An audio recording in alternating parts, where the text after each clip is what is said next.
Hey, this is Saxon from the Banking on Community podcast. Thanks for tuning in.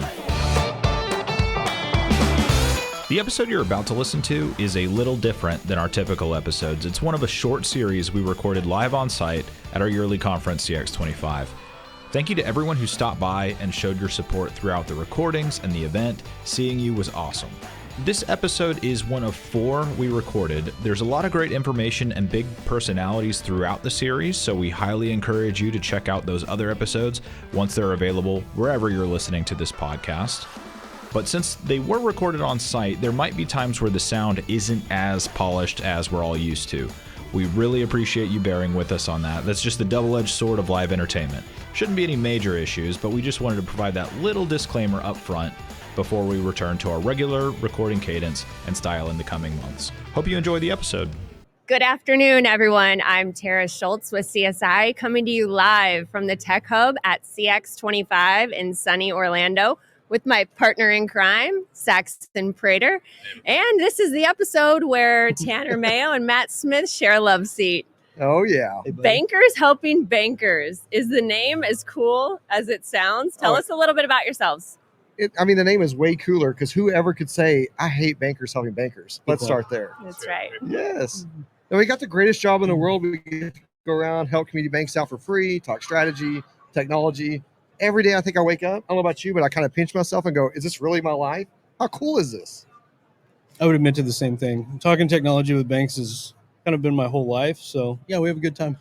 I love it. And wearing cool hats, too. We really fell short here, Saxon. Yeah, our co-host Brett, he was trying to get me to wear a hat, but I was like, it's kind of their thing. But maybe if we have you back another time, maybe I'll bring you like a real small one next time. Exactly. Yeah. I got to work my way up to the big I ones. love it. Maybe a sombrero.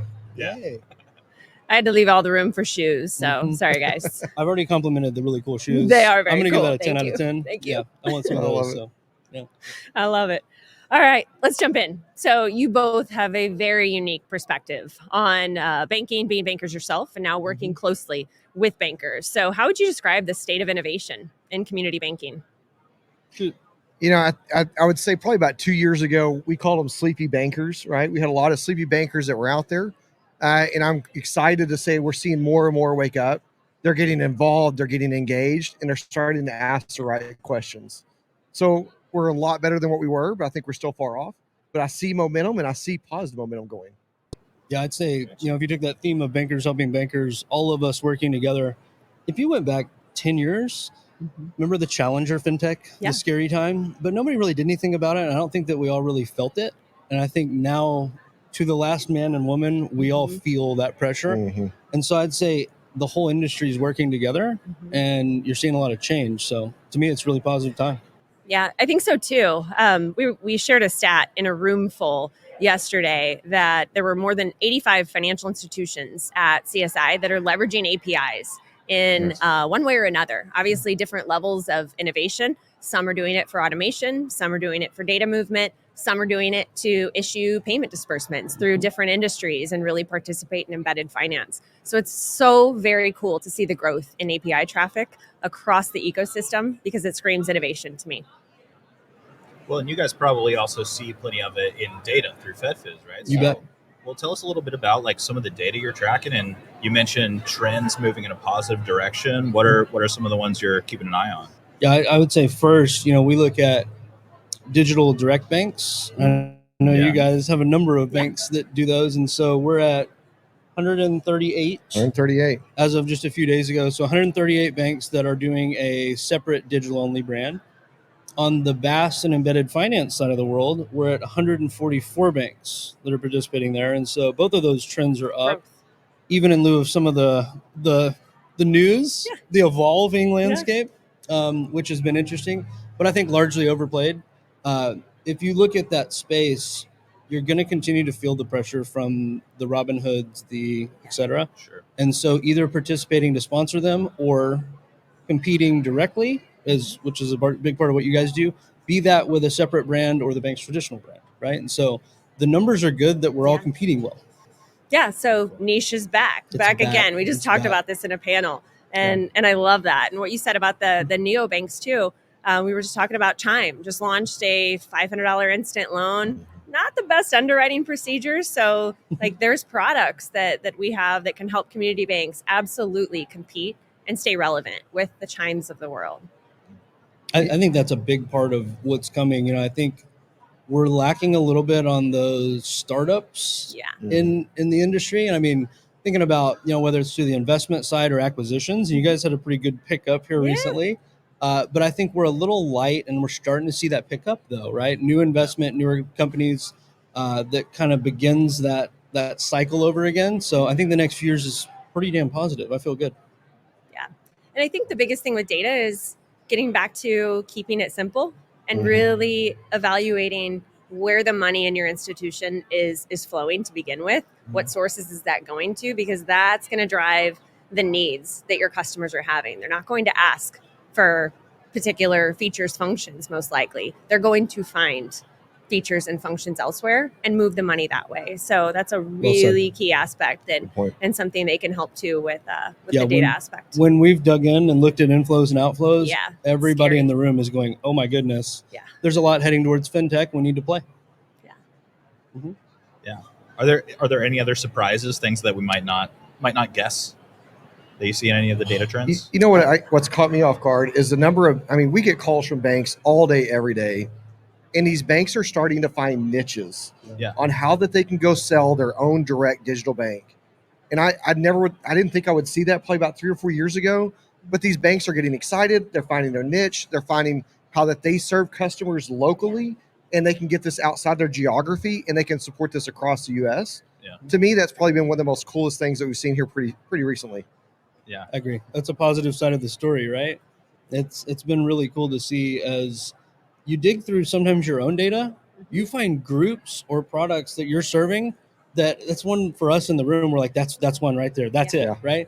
But you don't always have the outside perspective to kind of see where you've got something different, right? So we may not be perfectly special, but occasionally we can see what other people don't see looking across the whole landscape, So getting a little outside perspective is cool. And I'm working with the direct digital bank. I'll give CSI a huge shout out, right? And some kudos. Because this banker chose you guys for a sidecar core. Mm-hmm. He's super excited. We've been building this direct digital out. I think we're going to go live like June or July. And it's really cool you guys as a partner have been able to enable him to go get these things done, because you say, okay, you want to do BaaS, we can help you. You want to do embedded finance, we can help you. You want to do a direct digital, we can help you. And that's what makes y'all such a great partner. And I love this bank out of Kansas. I think they're going to be doing some pretty cool stuff with you guys as a partner. So kudos. Well, thank you. I didn't even pay him to say that. Yeah. Come on. I thought I was getting a quarter out of this thing. I've been putting all my drinks on your bar tab, so. I told you I'd give you $100 if you could work in a phrase, and you have not done that yet. Oh, wait a minute. Come on. You need to cut it out, Tara. There it is. Teed him up too easily. Nice. There it is. Oh. You mentioned, finding their niche or maybe like a unique business strategy, right? It seems like some of these smaller institutions, community institutions, they're always kind of playing catch up with the big boys, basically.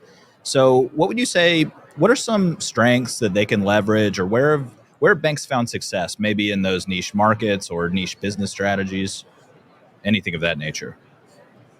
Man, you're asking me to throw a plug out for us now, right? This is where helping bankers really comes in. We've created this really unique area. Yeah. And if I don't know the answer, Tanner doesn't know the answer, I've got 10 or 15 banks I can kick this question over to. Yeah. I can text Tara. Everybody say a prayer for Tara once in a while, because I text her probably too much. But we got these partners that come out and say, okay, I think I've got a niche, or I think I'm onto something. How do I go do this? And so we created this really cool network, the community, where they support each other. Yeah. To me, that's probably the coolest. The theme of community is, think about community banking, right? But we're redefining communities right now. That could be, various groups of people with various needs and various products, right? So to me, that niches to riches strategy is all about defining the right community, right? And the needs of that. I've also seen, a lot of the fintech side of the world, the non-chartered folks, they struggle to do more complicated products that to bankers are fairly simple products. If we can make the digital experience of that complicated product simple, everybody wins. Yeah. Well, and also the networking piece of it. That's why I love events like this, because I heard somebody describe it as my professional family reunion, and I think it really is like that, because you get to meet people, and people can provide recommendations, or those sorts of things that you might not have thought about otherwise. The other thing I would say is, we joke around about this a lot. Think about your old radio show. First time caller, long time listener. Yeah, Don't be scared to pick up the phone. I think so many people get scared. They get in their own head and think, oh my gosh, I don't want to reach out and admit I don't know something. Yeah. Don't be scared, because I promise you there's 100 other people that are saying the same thing. Well, there are a lot of bankers that feel the same way that you do, that are willing to take phone calls and help. That's been like really inspiring for me and Matthew to get to watch. I think all of us feel a little bit on an island, right? Certainly at times. And to watch other bankers that have run into something that we know, they're like, send whoever it is to me. I'll hop on the phone, spend an hour. I don't know. Back to that theme of all of us working together, you can really feel it happening again. It's cool to be a part of. How many problems have you helped solve over a fire pit at night? Oh, yeah, a little bourbon, a little fire. We do Or pretty behind good. a duck blind. Oh, yeah. Duck blind, is that what it's called? I really thought there was going to be peace in the Middle East after one of our nights. Like, I knew that there was going to be ceasefire forever. we solved it around that campfire. I love it. And back to your comment on prayers for Tara. I did ask for thoughts and prayers as we were going live on an unplanned podcast with these two. You never know what you're going to get. Yeah. But you get what you get and you don't throw a fit, right? That's right. I love That's right. So switching gears a little bit, we've seen a welcome shift in the industry, more collaboration and banks embracing fintechs. What makes a successful bank partnership? And on the flip side, what do you see as a red flag that banks should avoid? Can I go with the red flag first? Please. 18-month RFPs, consultants. If that's as fast as we can all go, we can't win. Yeah. So that's a problem. I'm seeing folks moving faster. I think also taking advantage, just a lot of the data side for us, and kind of some cumulative due diligence of all of us. You can kind of see who you need to dig deeper on, whereas somebody like CSI, hundreds and hundreds and hundreds, right, of customers who've gone through everything. I can move faster with you, so to speak. I think that is an area that needs some improvement, and we're seeing some. You want to talk about the positive? Well, let me say this as well in the red flag. I see so many bankers that come in and they don't bring their compliance people and they don't bring their IT people along in the very beginning. Yeah. And I think when you're going down this journey and you start discovering, it's important that you discover all these things together. Yeah. And that's what I'm hearing, talk about a positive. I'm hearing so many of these banks saying, hey, look, we're starting down a journey together. Let's go learn. It's okay if you're the brakes and I'm the gas. That's okay. That's what we're here for, because each one of us have that perspective. Yeah. And so I think that's one thing, is bring everybody along. You mentioned the RFP. I think this is really cool. We're seeing a lot of banks who are saying, hey, you don't necessarily have to go with an RFP. You don't necessarily have to bring somebody in to help you out. What happens if you just have the conversation with the vendor directly and you don't bring in a middle person? And what we're seeing is cost is going down. Things are happening faster. The market's moving so much better. To me, that's probably one of the biggest positives we've seen in our industry in a long time. Yeah, I think for me, it's all about the fintech and bank relationships. It's really all about clarity of ownership. So not just who owns the customer, but who owns what parts of the customer and what are the responsibilities of each party. Because it's not as simple as you own the customer, I partner with you, you back out. You have no expectation of service structure, of SLAs if things go wrong. So I would say that is one of the most important factors that I have seen go well, and I've seen it go not so well, on not taking the time up front to really create that clarity from start to finish. I think what you said there is that the partner, not just the bank, but the partner needs to understand what the bank is being regulated on, and show up like it was they themselves having to worry about it, and it runs smoother. And I think you guys are a good example of that, and we're starting to see others, that are showing up like, here's my book, right? Yep. With all of the questions that you have and all of the answers that you need. I think that's a good thing to see. All right. Off to you. All right, so we're running short on time, but I'm going to ask you guys one final question. It's kind of a big one or small, depending on however you want to look at it. Yeah, here we go. If you had one piece of advice for community banks, what would you say? My one piece of advice is it's never too late to start. and it's almost getting too late to start, right? We cannot let any more time pass us. We're seeing a crazy amount of banks charters go away. It's one of the hardest things that you can find today. So those things are almost like gold. I could probably go find a diamond faster than I can go get a bank charter, right? Yeah. So I think we got to wake up. We got to move forward. There's a lot of partners that's out there to help you. Don't be scared. Pick up the phone. Let's call us. Yeah. I'll give you one. So if you went back to 2018 and all of the charters we've lost since then, if we had a minute of silence for each of them, we would be here for over 21 hours. And every single one of those was worried about risk. So the biggest risk, I think, is going too slow. Go faster. And I think too, it's if I could offer one piece of advice, it's being really, really clear about the problems that you need to solve within your institution.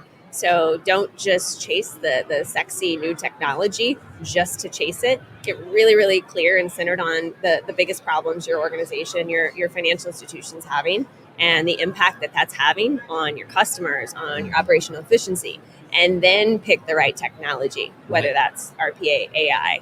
Don't buy a strategy. Right. Exactly. Perfect. Well, for those at home, if they're not already familiar, where can they find you guys? And Bankersonbankers.com or Tanner and Matthew. Yeah. All right. I think I put my cell phone number on every email I send out. Funny story, when I was a banker at Happy State Bank, my cell phone number was on every ATM in Texas Panhandle. Yeah. So my cell phone on 85 ATMs. So I'm not scared. You've got my cell phone number. Give us a call. Yeah. So when you say give us a call, you might. I mean it. Yeah. You might get an influx of calls. I'm ready. If you need our help, we'll help you. And I want to say thank you to you guys for having us. And also thank you for all that you do. It's kind of hard to be a core where your customers like you. So we're big fans of you too, man. Thank you. All right. I love that. I've been walking around this conference and I see nothing but smiles. That goes back to you guys with your culture. I love it, guys. Well, Thank thanks you. for We being here appreciate with that. us. We kept it clean. Yeah. I love it. We I'm a managed. little surprised, but All right. And thank you all very, for very listening as excited well. For you guys being here with us. And we're just kicking off today. So we have still another day and a half ahead of us. And we've got to get to main stage Dorsey now. And we have 3 more podcasts, so we hope to see you there. So Thanks, thank you, everybody. Bye, y'all.